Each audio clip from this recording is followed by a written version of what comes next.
నమస్తే జిఎన్ఆర్ టీవీకి స్వాగతం. బులెటిన్ల ముందుగా హెడ్లైన్స్ చూద్దాం. తెలంగాణ భవన్ లో మీడియాతో మాట్లాడుతున్న BRS working president KTR.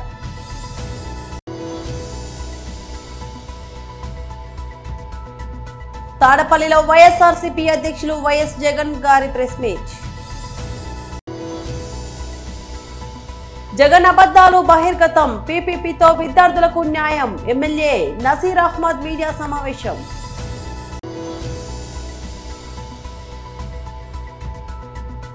Party ముఖ్య నేతలతో కేసీఆర్ భేటీ. తెలంగాణ భవన్ లో మీడియాతో మాట్లాడుతున్న బీఆర్ఎస్ వర్కింగ్ ప్రెసిడెంట్ కేటీఆర్. నిర్వాకాలు, కొన్ని వ్యవహారాలు, వాటి వల్ల ఈరోజు సామాన్య ప్రజల్లో సైతం తెలంగాణ రాష్ట్రంలోనే కాకుండా తెలుగు భాష మాట్లాడేవారు ప్రపంచంలో ఎక్కడ ఉన్నా సిగ్గుతోని తలదించుకునేంత దౌర్భాగ్యమైన వ్యవహారం ఇవాళ తెలంగాణ రాష్ట్రంలో ముఖ్యంగా ప్రభుత్వ పెద్దల నిర్వాకం వల్ల ఎక్కడ ప్రపంచంలో తెలుగువారున్నా తలదించుకునే స్థాయిలో, సిగ్గుపడే స్థాయిలో జరుగుతున్న వ్యవహారాల మీద మా పార్టీ తరపున మా అభిప్రాయాన్ని చెప్పడానికి, అట్లాగే కొన్ని డిమాండ్స్ చేయడానికి ఈరోజు మిమ్మల్ని అందరినీ ఇక్కడికి ఆహ్వానించడం జరిగింది.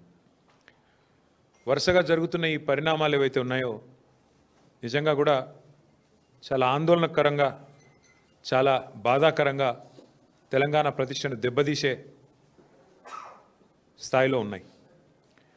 ముఖ్యమంత్రి మంత్రుల మధ్యన పంపకాల విషయంలో వచ్చిన పంచాయతీలు ఇవాళ రాష్ట్ర పరువుని, రాష్ట్ర ప్రతిష్టని నడి బజార్లో నించోబెట్టి తెలంగాణ అంటే ఇదా అనే స్థాయిలో మన పరువు పోయే విధంగా వీళ్ళ వ్యవహారాలు ఉన్నాయి.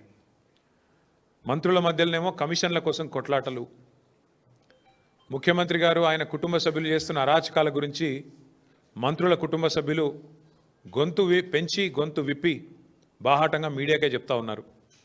మరొక వైపు పారిశ్రామికవేత్తల తలకి తుపాకీ పెట్టి బెదిరింపులు, దౌర్జన్యాలు, గూండాగిరి, రౌడీయిజం, ఇక ఇవన్నీ చాలన్నట్టు ఇవాళ కొత్తది ఇంకోటి. చివరికి తమ మాట వింటలేరని చెప్పి ఐఏఎస్ అధికారులను కూడా బలి పశువులు చేసే స్థాయికి ఇవాళ రాష్ట్ర ప్రభుత్వ వ్యవహారం ఉన్నది. శామ్ రిజ్వీ, సయ్యద్ అలీ ముర్తుజా రిజ్వీ గారు, ఆయన ఒక సిన్సియర్ అధికారి, ఏ ప్రభుత్వంలో పనిచేసినా చక్కగా పనిచేసిన అధికారి. ఇంకా నాకు తెలిసి దాదాపు 10 ఏళ్ల సర్వీస్ ఉంది ఆయనకి. అడిషనల్ సెక్రటరీగా మొన్ననే అయినారు. అంతా బాగుంటే ఈ దౌర్జన్యాలు, దుర్మార్గులు ఇట్లాంటి వాళ్ళు లేకపోతే, ప్రభుత్వాన్ని నడిపే వాళ్ళకి సోయి ఉంటే బహుశా క్యాబినెట్ సెక్రటరీ స్థాయిలో, అంటే భారతదేశంలోనే అత్యున్నత స్థాయి ఒక ఐఏఎస్ అధికారికి క్యాబినెట్ సెక్రటరీ, ఆ స్థాయికి పోయే అవకాశం ఉన్న అధికారి సయ్యద్ అలీ ముర్తుజా రిజ్వీ. అట్లాంటి రిజ్వీ గారు ఒక నిజాయితీపరుడైన అధికారిగా ఆయనకు పేరుంది. అట్లాంటి రిజ్వీ గారు కూడా ఈరోజు దాదాపు 10 ఏళ్ల సర్వీస్ ఉండగానే వాలంటరీ రిటైర్మెంట్ తీసుకునే స్థాయికి వచ్చింది. దౌర్జన్యాలు, దుర్మార్గాలు, అరాచకాలు అంటే ఎంత దరిద్రంగా ఈ ప్రభుత్వం నడుస్తున్నదో, ఎంత నికృష్టంగా ఈ ప్రభుత్వంలోని మంత్రులు, ముఖ్యమంత్రి యొక్క వైఖరి ఉందో దాన్ని బట్టే చెప్పొచ్చు. తాడపల్లిలో వైఎస్ఆర్సీపీ అధ్యక్షులు వైఎస్ జగన్ గారి ప్రెస్ మీట్. ఒక 3 స్టోరీస్, 4వ స్టోరీ చిన్నదనుకో, ఒక అగ్రికల్చర్ సబ్జెక్ట్ ఉన్న ప్రధానంగా 3 స్టోరీసు, 4వ స్టోరీ చిన్నదైనా కూడా ఒక అగ్రికల్చర్ సెక్టర్. ఈ స్టోరీస్ కవర్ చేస్తాం. ఇందులో మొదటి స్టోరీ నకిలీ మద్యం మీద, నకిలీ మద్యానికి సంబంధించిన కేసు, దానికి సంబంధించిన రకరకాల డ్రామాలు మనం అంతా చూస్తూ ఉన్నాం. ఆ డ్రామాలకు సంబంధించి నాణ్యానికి ఇటువైపున వర్షన్ కూడా మీ ద్వారా ప్రజలందరికీ తెలియజేసే కార్యక్రమం. రెండవది విశాఖపట్నంలో డేటా సెంటర్కి సంబంధించి చంద్రబాబు నాయుడు గారు చేస్తూ ఉన్న గిమిక్లు, డ్రామాలు, వాటికి సంబంధించిన వాస్తవాలు ఏమిటి అని చెప్పి ఆ సబ్జెక్ట్ మీద. మూడోది ఉద్యోగులకు ఏ రకంగా చంద్రబాబు నాయుడు అన్యాయం చేస్తున్నాడు, ఏ రకంగా ఉద్యోగులను రోడ్డు పాలు చేస్తూ ఉన్నాడు అనే సబ్జెక్టు మీద చంద్రబాబు నాయుడు చేస్తూ ఉన్న తీరును, ఆయన చేస్తూ ఉన్న అన్యాయాన్ని మీ ద్వారా ప్రజలందరి దృష్టికి కూడా తీసుకుపోయే కార్యక్రమం చేస్తాం. ఒక చిన్న సబ్జెక్ట్ అయినా కూడా వ్యవసాయం ఒక సబ్జెక్ట్ ఉంది. వ్యవసాయంలో చంద్రబాబు నాయుడు ప్రస్తుతం పరిస్థితుల్లో కూడా చంద్రబాబు నాయుడు ఏ రకంగా, ఇన్ఫ్యాక్ట్ మా పక్క రాయలసీమలో అయితే బుడ్డశనిగా పంట ఇప్పుడు వేస్తారు. సో వేస్తూ ఉన్న పరిస్థితుల్లో రైతులు పడతా ఉన్న ఇబ్బందులు, ఈ ప్రభుత్వం రైతుల పట్ల నిర్లక్ష్య వైఖరిని వివరిస్తూ 4వ సబ్జెక్ట్ మీద కూడా టచ్ చేస్తాను. సో మొదటి సబ్జెక్టు, ఈ మొదటి సబ్జెక్టు నకిలీ మద్యంలో ప్రస్తుతం జరుగుతూ ఉన్న డ్రామాల మీద ఇటువైపున స్టోరీ, ఇటువైపున వర్షన్. ఈరోజు రాష్ట్రంలో నిజంగా గమనిస్తే వ్యవస్థీకృత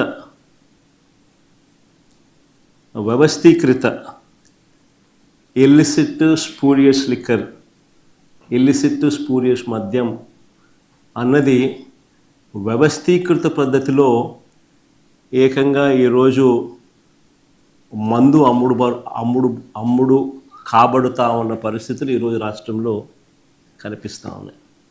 ఫస్ట్ టైం నిజంగా ఒక స్పూరియస్ లిక్కర్ కానీ ఇల్లిసిట్ లిక్కర్ కానీ ఒక వ్యవస్థీకృత పద్ధతిలో ఏకంగా మద్యం విక్రయాలు జరుగుతూ ఉండడం అన్నది ఎప్పుడు ఇంతకుముందు ఈ రకమైన మాఫియా అనేది బహుశా ప్రపంచ చరిత్రలో ఎప్పుడు చూసినాం, అది కూడా ఇప్పుడు గమనిస్తూ ఉన్నాం.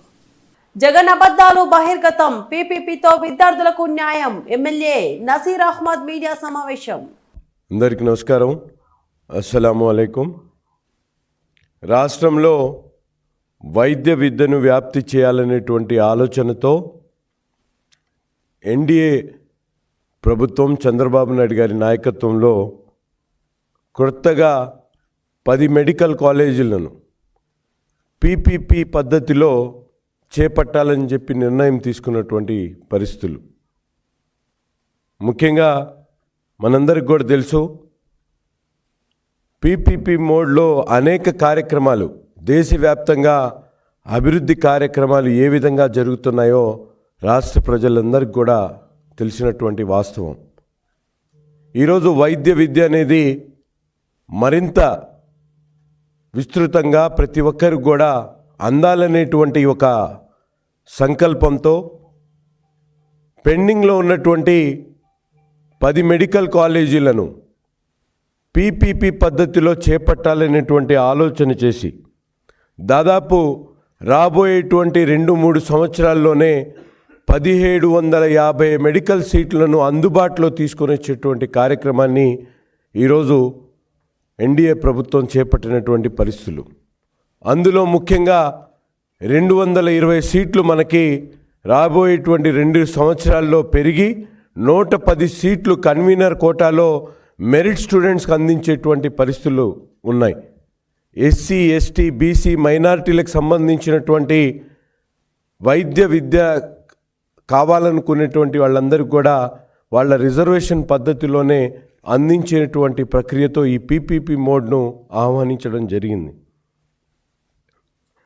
ఈరోజు పీపీపీ విధానంలో వైద్య కళాశాలలు ఏర్పాటు చేయడంతో ముఖ్యంగా ప్రభుత్వమే దీంట్లో కళాశాల కానీ ఆసుపత్రులు కానీ నడిపించేటువంటి విధానంతో పాటు కేవలం వాటి మెయింటెనెన్స్ను, అలాగే దాన్ని కావాల్సినటువంటి మౌలిక వసతులను అభివృద్ధి చేసేటువంటి కార్యక్రమాన్ని ప్రైవేట్కి అప్పచెప్పేటువంటి పరిస్థితులు ఉన్నాయి.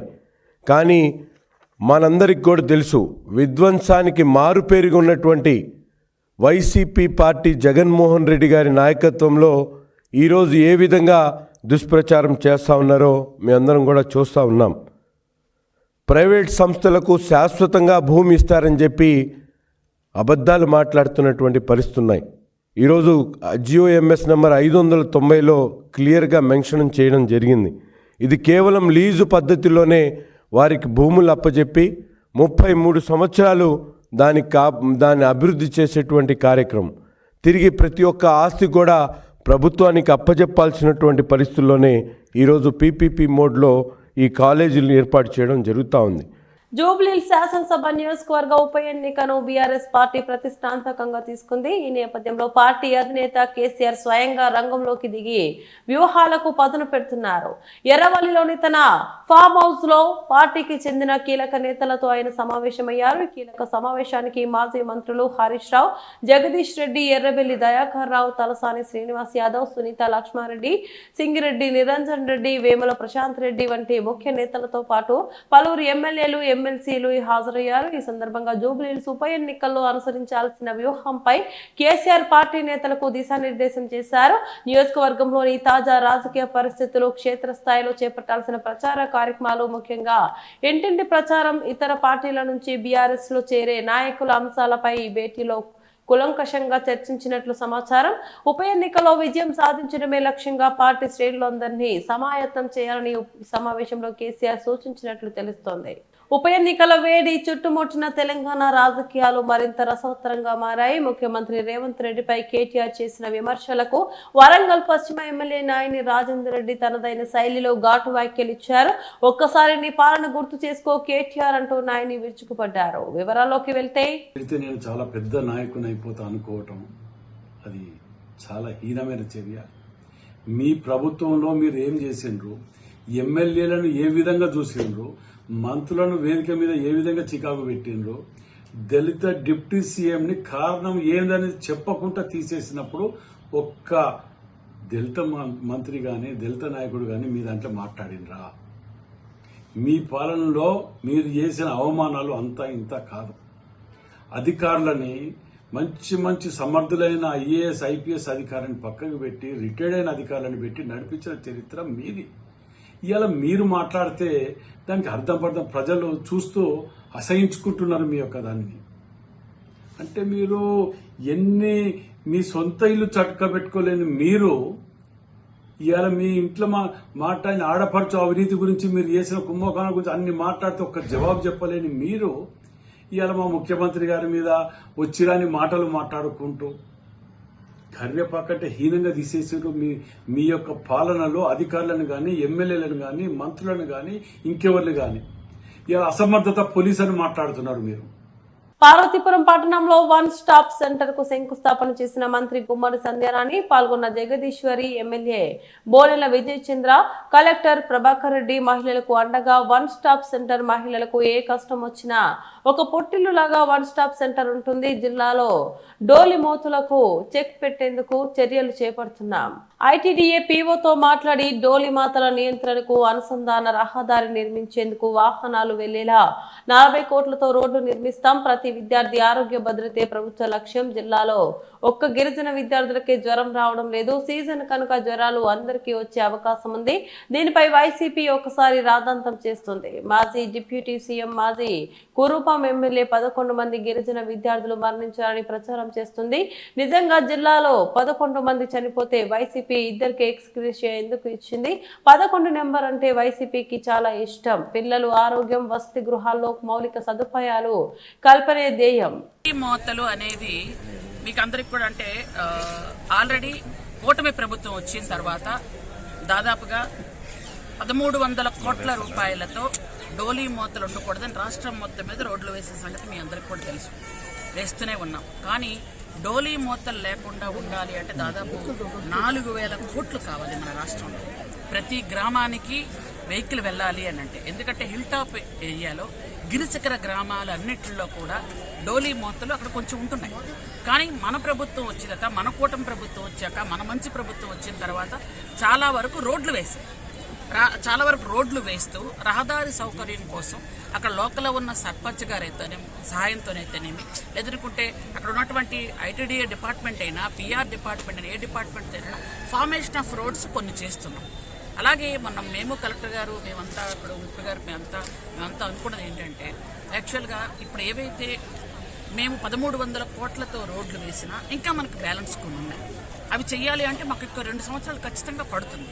కానీ ఏదో ఒకటి అంటే మేము 100 రోడ్లు వేసినా నేనైతే 100 రోజుల్లో 100 రోడ్లు వేశాను. దానికి అంత ప్రయారిటీ ఇవ్వలేదు. కానీ కొంతమంది ఒక డోలీ మూత కనిపిస్తే వెంటనే ప్రయారిటీ ఇస్తున్నారు. ఎందుకంటే అది మనకు ఎలాగో తెలిసిన విషయమే. ఒక మంచి పని వస్తే ఎక్కడో చివరి పేజీలో వస్తుంది, అదే చెడు అనుకో ఫస్ట్ పేజీలో ఉంటుంది, నాకు తెలుసు. కానీ ఎంత గత 5 సంవత్సరాలు కనీసం ఒక గుంత కూడా కప్పలేదు. నాట్ ఈవెన్ ఒక గుంత కప్పకుండా వదిలేసిన రోడ్లకి ఈరోజు మొత్తం అన్ని చేసుకుంటూ వస్తున్నాం. కాబట్టి మేమంతా ఏమనుకున్నామంటే 4 నియోజకవర్గాల్లో ఏవేవైతే 4 నియోజకవర్గాల్లో మనం ఏవేవైతే ఇప్పుడు డోలీ మూతలు ఉన్నాయో ఆ డోలీ మూతల్ని మనం అరికట్టాలి. కొంచెం ప్రతి గ్రామానికి కూడా ఒక వెహికల్ వెళ్ళాలి, 108 వెళ్ళాలి అనే ఉద్దేశంతో ఈరోజు ఏం చేస్తున్నామంటే మేమంతా కూర్చొని 4 అంటే 3 వాళ్ళిద్దరు ఎమ్మెల్యేలు, అలాగే ఆవిడ ప్రభుత్వం, నేను, కలెక్టర్ గారు, పీఓ గారు, మేమంతా కూర్చొని ఒక మాట అనుకుంటాం. ఎందుకంటే ప్రతి గ్రామానికి వెహికల్, ప్రతి గడపకు సంక్షేమ పథకాలను అందిస్తూ ప్రజా ప్రభుత్వ పాలనలో అభివృద్ధి ఫలాలు అందరికీ అందజేస్తున్నామని గౌరవ మహబూబ్ నగర్ ఎమ్మెల్యే ఎన్ఎం శ్రీనివాస్ రెడ్డి పేర్కొన్నారు. మహబూబ్ నగర్ నియోజకవర్గం హన్వాడ మండలానికి చెందిన లబ్ధిదారులకు కళ్యాణ లక్ష్మి, షాదీ ముబారక్ చెక్కులను ఆయన ఎమ్మెల్యే క్యాంపు కార్యాలయంలో ఏర్పాటు చేసిన ఓ కార్యక్రమంలో అందజేశారు. అనంతరం ఆయన మాట్లాడుతూ ప్రతి ఇంటి ఆడకూతురు కూడా సంతోషంగా ఉండాలన్నదే గౌరవ ముఖ్యమంత్రి శ్రీ రేవంత్ రెడ్డి సారథ్యంలో ప్రజా ప్రభుత్వ లక్ష్యమని అన్నారు. పేదలను కడుపులో పెట్టుకుని చూసుకుంటున్న ప్రజా ప్రభుత్వాన్ని నిండు మనసుతో దీవించాలని ఆయన కోరారు. గ్రామాలకు పంపి లబ్ధిదారుల ఎంపిక చేసి గ్రామంలో చాటింపు వేసి అప్లికేషన్స్ తీసుకొని మళ్ళీ 1కి 2 సార్లు అప్లికేషన్ వెరిఫికేషను, ఎలిజిబిలిటీ క్రైటీరియాలోకి వాళ్ళు వస్తారా లేదా అవన్నీ కూడా చెక్ చేసి మరి లబ్ధిదారులను ఎంపిక చేసి ఈరోజు పారదర్శకంగా డిప్పు తీసి ఎవరికి ఏ ఇల్లు అలాట్మెంట్ చేయాలనో ఆ ఇల్లు అలాట్మెంట్ చేయడం జరిగింది. అలాగే ఇప్పుడు 9 కోట్ల రూపాయలతోటి డ్రింకింగ్ వాటర్ కావచ్చు, ఎలక్ట్రిసిటీ కావచ్చు, రోడ్డు కావచ్చు, అవన్నీ కూడా దాదాపుగా పూర్తిగా వస్తూ ఉన్నాయి. పారదర్శకంగా ఎవరికి ఎటువంటి ఇబ్బంది లేకుండా కేవలం ఇల్లు లేని వారిని, పేదవారిని అర్హులుగా గుర్తించి ఈ కార్యక్రమాన్ని దిగ్విజయంగా పూర్తి చేసుకోవడం జరిగింది. దాదాపుగా 180 మందికి ఈరోజు డబుల్ బెడ్రూమ్ ఇండ్లు ఇవ్వడం జరిగింది. ఇంకా కొంతమంది కొన్ని గ్రామాలలో ఇల్లు లేనివారు ఉన్నారు. వాళ్లకు ఇందిరమ్మ ఇండ్ల పథకంలో భాగంగా వాళ్లకు కొంతమందికి ఆల్రెడీ ఇండ్లు కేటాయించడం వాళ్ళు కట్టుకుంటా ఉన్నారు. ఇంకొంతమందికి రాబోయే రోజుల్లో కూడా కేటాయిస్తాం. ప్రతి పేదవాడికి గుడిసెల్లో ఉండే ప్రతి పేదవాళ్లకు ఆ కుటుంబానికి ఒక ఇల్లు ఇవ్వాలన్న సంకల్పం ఈరోజు కాంగ్రెస్ ప్రభుత్వం చేస్తూ ఉంది. అందుకు అనుగుణంగానే గతంలో పూర్తి కాని పనులు చేయించి డబుల్ బెడ్రూమ్లు ఏమైనా మిగిలింటే అవి కూడా ఇవ్వడము, కొత్తగా ఇందిరమ్మ ఇండ్లు శాంక్షన్ చేయించి కట్టుకున్న వాళ్లకు. సుప్రీంకోర్టు చీఫ్ జస్టిస్ గవాయ్ పై జరిగిన దాడికి నిరసనగా ప్రజాసేన అధ్యక్షులు కాటే సుబ్రహ్మణ్యం ఆధ్వర్యంలో ఎస్సీ సంఘాలు, బీసీ సంఘాలు, మహిళలు భారీ ఎత్తున నిరసన ర్యాలీ చేపట్టారు. స్థానిక ఆర్డీఓ కార్యాలయం ఎదుట ధర్నా నిర్వహించారు. చీఫ్ జస్టిస్ పై భౌతిక దాడి అమానుషమని, సిగ్గుచేటు అని పెద్ద ఎత్తున నినాదాలు చేశారు. సుప్రీంకోర్టు ప్రధాన న్యాయమూర్తిపై దాడి చేయడం అంటే అది భారత రాజ్యాంగం పైనే దాడి అని వారంతా అభిప్రాయపడ్డారు. అనంతరం ఆర్డీఓ కార్యాలయం నందు వినతి పత్రం అందించారు. ఇలాంటి దారుణ కాండాలు పునరావృతం కాకూడదని డిమాండ్ చేశారు. దేశంలో మనుధర్మని పడగలు విప్పుతోందని వారంతా ఆవేదన వ్యక్తం చేశారు. దీని వెనుక ఉన్న దోషులను కఠినంగా శిక్షించి ప్రజాస్వామ్యాన్ని పరిరక్షించాల్సిన అవసరం ఉందని అన్నారు. ఈ కార్యక్రమంలో కొమ్ము సురేష్, పైడిమల్ల ఆనంద్, దోమలపాటి సత్యనారాయణ, కొప్పుల సూర్యనారాయణ తదితరులు పాల్గొన్నారు. సుప్రీంకోర్టు అటువంటి సుప్రీంకోర్టు ప్రధాన న్యాయమూర్తి మీద దాడి జరగటం అంటే అది ఒక రకంగా భారతదేశ రాజ్యాంగం మీద, యావత్ భారతదేశం మీద జరిగిన దాడిగానే మనం ఖండించాలి. అందువల్ల ఇది ప్రజల్లో కూడా ఒక రాంగ్ ఇండికేషన్, రాంగ్ మెసేజ్ వెళ్ళేటటువంటి అవకాశం ఉంటుంది. ఎందుకంటే అత్యున్నతమైనటువంటి న్యాయస్థానం, రాజ్యాంగాన్ని పరిరక్షించేటటువంటి శక్తి కలిగినటువంటి న్యాయస్థానం. అందరికీ నమస్కారం. నా పేరు కాటే సుబ్రహ్మణ్యం, ప్రజాసేన అధ్యక్షుల్ని, రామచంద్రపురం. ఇటీవల సుప్రీంకోర్టు ప్రధాన న్యాయమూర్తి చీఫ్ జస్టిస్ గవాయ్ గారి పైన జరిగినటువంటి దాడి యావత్ భారతదేశం అంతా కూడా ఖండిస్తూ ఉంది. ఎందుకనంటే సుప్రీంకోర్టు ప్రధాన న్యాయమూర్తి పదవి సుమారుగా రాష్ట్రపతి పదవితో సమానంగా ఉన్నటువంటి హోదా. అటువంటి హోదాలో ఒక దళితుడు కూర్చోవడం అక్కడ ఉన్నటువంటి కొంతమంది వర్గీయులకు ఇష్టం లేక ఆయన మరి దాడి చేయడం అనేటువంటిది చాలా దురదృష్టకరం. ఇటువంటి సంఘటనలు ఈ భారతదేశంలో జరగడం భారత రాజ్యాంగానికి విరుద్ధంగా మనం భావించాలి. ఇటువంటి వ్యవస్థలన్నింటినీ కూడా మనం పరిరక్షించుకుంటేనే ఈ భారతదేశం అనేటువంటిది చాలా అత్యున్నతమైనటువంటి స్థితికి వెళ్తుంది. ఇక్కడ ఏ వ్యవస్థను మనం నిర్వీర్యం చేసుకున్నా ఈ భారతీయులైనటువంటి జీవన విధానాలన్నీ కూడా అసమతుల్యమైనటువంటి పరిస్థితి. అందుకని భారతదేశంలో ఉన్నటువంటి ఒక దళిత సంఘాలే కాదు, బార్ అసోసియేషన్ సభ్యులు, అలాగే మహిళా సంఘాలు, ప్రజా సంఘాలు, ప్రజాప్రతినిధులు, అలాగే ఇక్కడ బీసీ సంఘాలు, ఓసీ సంఘాలు కూడా మరి ముఖ్య నాయకులు మాత్రమే ఈరోజు మన రామచంద్రాపురం ఆర్డీఓ ఆఫీస్కి తరలి వచ్చి మరి భారీ ఎత్తున నిరసన కార్యక్రమం తెలియజేసి, అలాగే ఎవరైతే గవాయి గారి పైన దాడి చేసినటువంటి నిందితులు ఉన్నారో వాళ్ళు తక్షణమే అరెస్ట్ చేసి వాళ్ళు జైలుకి పంపించాలనేటువంటి నినాదంతో ఈరోజు ఈ కార్యక్రమాన్ని ఏర్పాటు చేయడం. అంతేకాదు ఏ ప్రభుత్వం వచ్చినా సరే మరి దళితుల పైన దాడులు అనేటువంటివి జరుగుతూనే ఉన్నాయి. బులెటిన్ ముగించే ముందు మరోసారి హెడ్లైన్స్ చూద్దాం.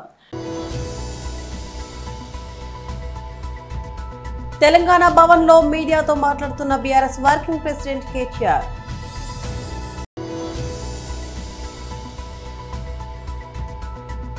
తాడపల్లిలో వైఎస్ఆర్సీపీ అధ్యక్షులు వైఎస్ జగన్ గారి ప్రెస్ మీట్.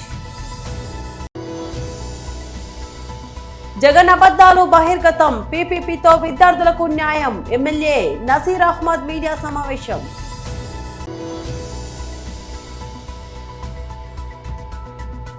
పార్టీ ముఖ్య నేతలతో కేసీఆర్ భేటీ. ఇవి బులెటిన్ అప్డేట్స్. మరో బులెటిన్లో మళ్ళీ కలుద్దాం. అంతవరకు సెలవు, నమస్తే.